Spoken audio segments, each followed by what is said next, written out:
ঐক্য পরিষদের অনশন কর্মসূচি জাতীয় প্রেস ক্লাব ঢাকা থেকে শুরু করে সারা বাংলাদেশের ৬৪ জেলার প্রেস ক্লাবের সামনে এক দফার দাবিতে ২২ লক্ষ কর্মচারী জীবন মরণ নিয়ে আজকে যেই খেলা চলছে সেই কর্মসূচির প্রাথমিক সূচনা আপাতত নতুন করে প্রতীকী অনশন কর্মসূচির মাধ্যমে আমরা শুরু করলাম। প্রিয় মুখ্য সমন্বয়ক বৃন্দ, মঞ্চে বিভিন্ন প্রতিষ্ঠানের নেতৃবৃন্দ, প্রেস মিডিয়া, ইলেকট্রনিক মিডিয়া, আজকের দাবি বেতন কমিশনের চেয়ারম্যানের নিকট নয়, দাবি চলে গেছে বাংলাদেশের প্রধান উপদেষ্টা ডক্টর ইউনূসের কাছে। ডক্টর ইউনূসকে স্মরণ করিয়ে দিয়ে বলতে চাই, আপনি আগুনের লেলিহান শিখা নিয়ে খেলতে যাবেন না। আপনার পাশে যে নিরাপত্তা কর্মী আছে তার পক্ষে আমরা আন্দোলন করছি, তার পেটে ক্ষুধা আছে। আপনার কর্মসূচি বিষাদ করেছে, তার পক্ষে আমরা আন্দোলন করছি, তার পেটে ক্ষুধা আছে। নিরাপত্তা বাহিনী সকল এজেন্টের পেটে ক্ষুধা আছে। সকলের পক্ষে আমরা সিভিলের পক্ষ থেকে কর্মসূচি নিয়ে এগিয়ে যাচ্ছে। ডক্টর সাহেব, আমরা আপনি শপথ করেছিলেন বিগত ব্রিটিশ সরকারের বৈষম্যের বিরুদ্ধে সাম্যের পক্ষে বৈষম্য নিরসন করার জন্য তত্ত্বাবধায়ক সরকার। আপনি সকল সেক্টরে সমন্বয়ের দৃষ্টিবন্দী দিতে হোক। কিন্তু আমরা যারা 18 কোটি মানুষের সেবা, আজকে যে সমস্ত রাজনীতির দল নিয়ে আপনি খেলছেন, তারা সরকার গঠন করবে। সরকার গঠন করার পরে আমাদের হাত দিয়ে দেশের উন্নয়নের কর্মকাণ্ড চলে। আমরা সেই সমস্ত উন্নয়নের হাতিয়ার আমরা 22 লক্ষ উন্নয়নের করবে 46 লক্ষ হাত।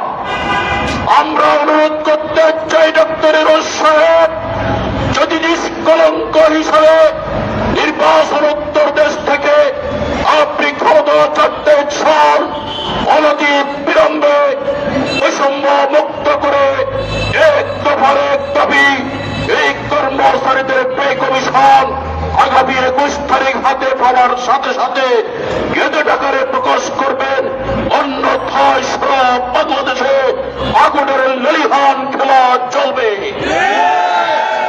প্রিয় উপস্থিতি, আমি অনুরোধ করব, যারা নির্বাচন নিয়ে মাঠে যাচ্ছেন, রাজনৈতিক দল, আমরা রাজনীতি করি না, আমরা সরকারের উন্নয়নের কাজ করি। আমি অনুরোধ করব, তারেক জিয়া আপনার সুস্পষ্ট বিবৃতির আশা প্রয়োজন। আমি মনে করব জামাতের আমির ডক্টর শফিকুর রহমান আপনার সুস্পষ্ট এক দফার দাবির উপরে বক্তব্য আসা উচিত। আমি এনসিপির সভাপতিকে দৃষ্টি আকর্ষণ করব, আরো যে সমস্ত রাজনৈতিক দল আজকে আপনার এই নির্বাচন নিয়ে মাঠে যাচ্ছেন, আপনারা কর্মচারীদের এই এক দফার দাবি সুস্পষ্ট ঘোষণার পক্ষে আপনাদের মত প্রকাশ করেন। অন্যথায় এই 22 লক্ষের সাথে 3 কোটি ভোটার যুক্ত আছে। আমরা পরিবার নিয়ে এই 3 কোটি ভোটার ভোট কেন্দ্রে নাও যেতে পারে। প্রিয় ভাই ও বোনেরা, অনতি বিলম্বে আমরা ডক্টর ইউনূস সরকার কাছে চাচ্ছে আপনি আপনার সততা দিয়ে, আপনার সিনসিয়ারিটি দিয়ে, আপনার নৈতিকতা দিয়ে বিগত বছরগুলোর ব্রিটিশ সরকারের সৃষ্ট সেই আমাদের বৈষম্য নিরসন করে বাংলাদেশের বুকে এদেরকে, এদের মুখে এদের সকল সকল সমস্যা সমাধান করবেন, এই আশাবাদ আমি ব্যক্ত করছি। আমরা যারা সুন্দর মানসিকতা নিয়ে ভোট গ্রহণ করতে পারে, ভোট দিতে পারে, গণতান্ত্রিক ধারায় সরকার গঠন হবে, সেই সরকারে নিয়ে আমরা দেশ উন্নয়নের কাজে কাজ করতে পারি। আমরা আরো জানতে চাই, যদি 21 তারিখ রিপোর্ট পাওয়ার পরে ওই 21 তারিখ ওই আমলাদের কোন হাতের ছোঁয়া দিয়ে যদি কোন করে বিভ্রান্ত আকারে কোন রিপোর্ট প্রকাশ করা হয়, সেই রিপোর্ট সাথে সাথে প্রত্যাখ্যান করা হবে 1:4 এর দাবিতে।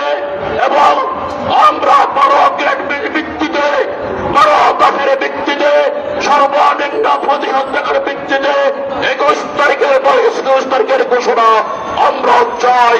অন্যথায় সারা বাংলাদেশ আগুনের লেলিহান নিয়ে আমরা প্রস্তুত আছি। আপনাদেরকে আমরা সাবধান করে দিলাম, হুঁশিয়ার করে দিলাম।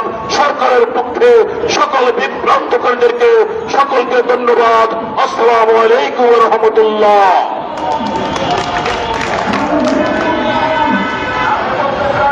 ধন্যবাদ। সংগ্রামী নেতৃবৃন্দ, আপনাদের দৃষ্টি আকর্ষণ করছি, আমরা জানি আমরা এখানে সবাই ভালো বক্তা, কিন্তু আজকে শুক্রবার আমাদের 12:30 পর্যন্ত কর্মসূচি ছিল। ইতিমধ্যে 12:30